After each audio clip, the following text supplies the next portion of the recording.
Preocupado por conocer la ciencia y la filosofía griegas como elementos de mi práctica docente, no había tenido muy en cuenta los aspectos mágicos y religiosos de la Grecia antigua. En nuestro viaje por los sitios emblemáticos, ubicado en la ladera del monte Parnaso, nos encontramos con Delfos, uno de los yacimientos arqueológicos más importantes de Grecia. Aquí están las ruinas del santuario de Delfos y del templo de Apolo, es decir, los restos de estructuras arquitectónicas que alguna vez fueron un todo, pero que se han derruido parcial o completamente debido a la carencia de mantenimiento, a los desastres naturales, a las guerras o a los actos deliberados de destrucción.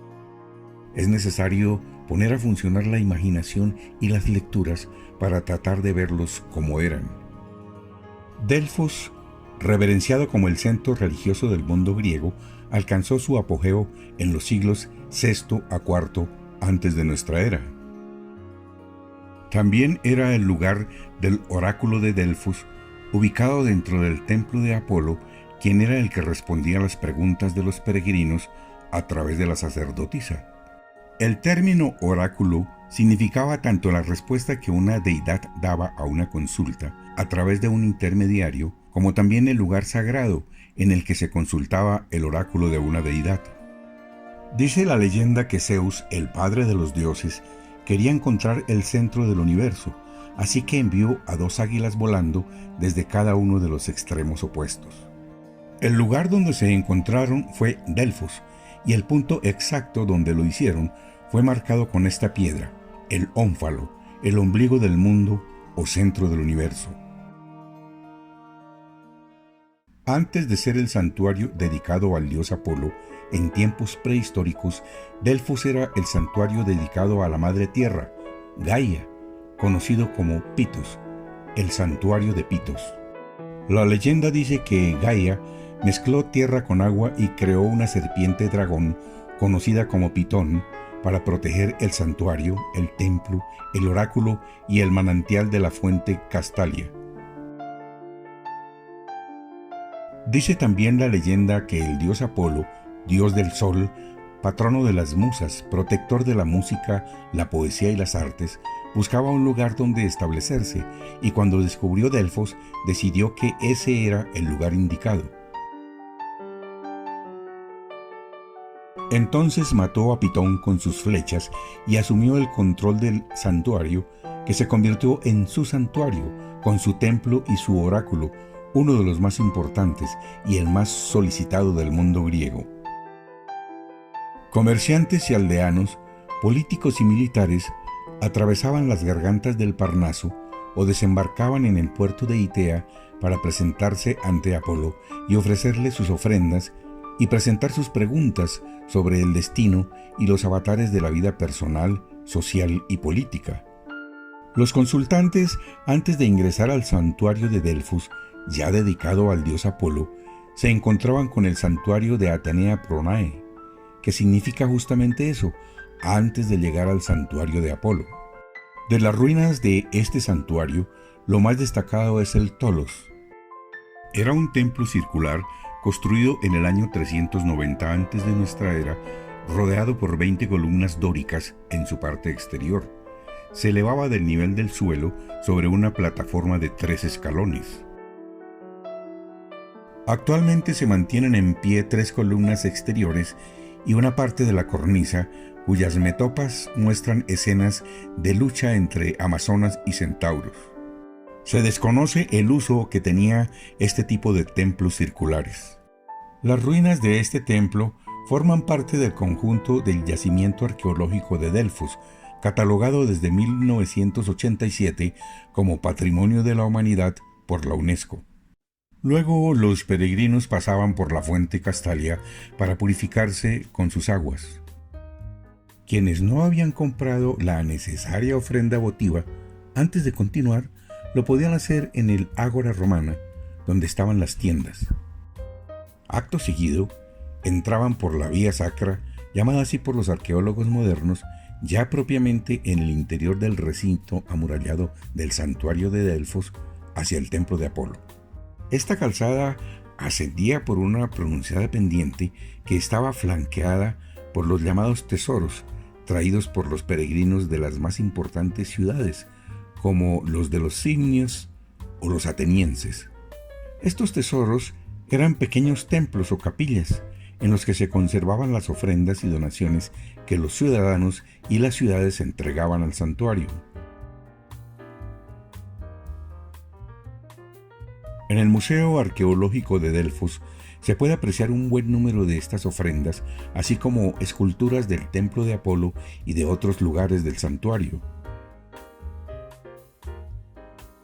El tesoro de los atenienses, el único aquí reconstruido físicamente, fue construido para Atenas y los atenienses probablemente entre el 510 y el 480 antes de nuestra era, para albergar sus dedicatorias y ofrendas votivas y mostrar la riqueza y el poder de la ciudad.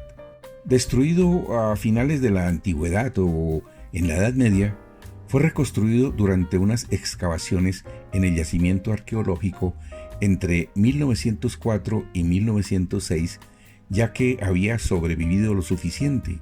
Alrededor del 80% del edificio actual es original. Después, llegaban los peregrinos por la vía sacra al templo de Apolo. Estas son las ruinas del templo, construido alrededor del año 330 antes de nuestra era, edificado sobre los restos de 3 templos anteriores. Era un edificio de estilo dórico, tipo hexástilo, de 6 por 15 columnas, el lugar principal del oráculo de Delfos, construido con mármol y adornado con numerosas esculturas y tesoros ofrecidos por las ciudades-estado griegas. Dentro estaba el Aditon, la cámara subterránea a la que solo entraba la persona encargada de transmitir la voz de Apolo, que era una sacerdotisa llamada Pitia, y los sacerdotes del templo. Más arriba del templo se encontraban el teatro, construido en el siglo IV antes de nuestra era. Es el monumento mejor conservado en el asentamiento, con capacidad para unos 5.000 espectadores, que acogía las competencias de teatro, música y poesía de los Juegos Píticos que ocurrían cada 4 años. Y enseguida está el estadio, construido en el siglo V antes de nuestra era, donde ocurrían las justas atléticas que se celebraban en honor de Apolo. Ahora bien, para la consulta del oráculo, lo habitual era que las ciudades enviasen delegaciones sagradas que debían transmitir al oráculo preguntas sobre los asuntos públicos. Junto a los comisionados oficiales viajaban consultantes privados, cuyas preguntas se referían a la convivencia de un matrimonio, a los hijos, a los riesgos de negocios o a la posibilidad de viajes. Los oráculos tenían un componente religioso y de culto. Los consultantes deberían realizar rituales y ofrendas a los dioses para asegurar una respuesta favorable. Esto implicaba el pago de tributos y la realización de sacrificios, generalmente cabras, que vendía el mismo templo. Las ciudades y los consultantes más pudientes solían ofrecer, además de un sacrificio, presentes como pequeñas o grandes estatuas, trípodes y otras ofrendas votivas. La Pitia fue en el principio una muchacha joven, inexperta, sin ninguna formación, pero más tarde, para evitar posibles seducciones, como se dice que ocurrió en una ocasión, fueron escogidas mujeres mayores de 50 años, completamente incultas, que vivían en el santuario y llevaban una vida irreprochable. Una vez realizado el ritual, la Pitia, acompañada por los sacerdotes, penetraba en el templo y descendía al Aditon, y allí, sentada en el trípode sagrado, escuchaba la petición que se le hacía. Se ha sugerido que en estado de trance producido por la masticación de hojas de laurel o por los vapores que surgían de una grieta de la tierra o por alguna sustancia psicoactiva, profería palabras o frases a veces ininteligibles que luego eran interpretadas por los sacerdotes como la respuesta del dios a la pregunta. Es decir, eran los sacerdotes quienes respondían las preguntas.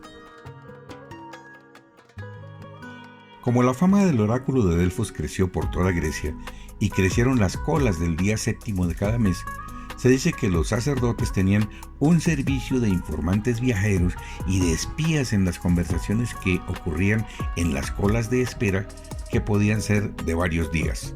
Con base en las informaciones obtenidas, podían construir las respuestas que, si bien eran a veces acertijos o metáforas inentendibles, debían dejar satisfecho al solicitante, tanto si le eran favorables como adversas. Se cuenta cómo el rey Creso de Lidia consultó sobre su lucha contra las tropas de Ciro y el oráculo le respondió que si cruzaba con su ejército el río Jalis, destruiría un gran imperio. Creso lo cruzó y que efectivamente se perdió un gran imperio, el suyo, pues fue derrotado. Aunque Delfos no intervenía directamente en política, su influencia en la fundación de ciudades, procesos de guerra y paz, alianzas y rompimientos de uniones comerciales y territoriales fue determinante.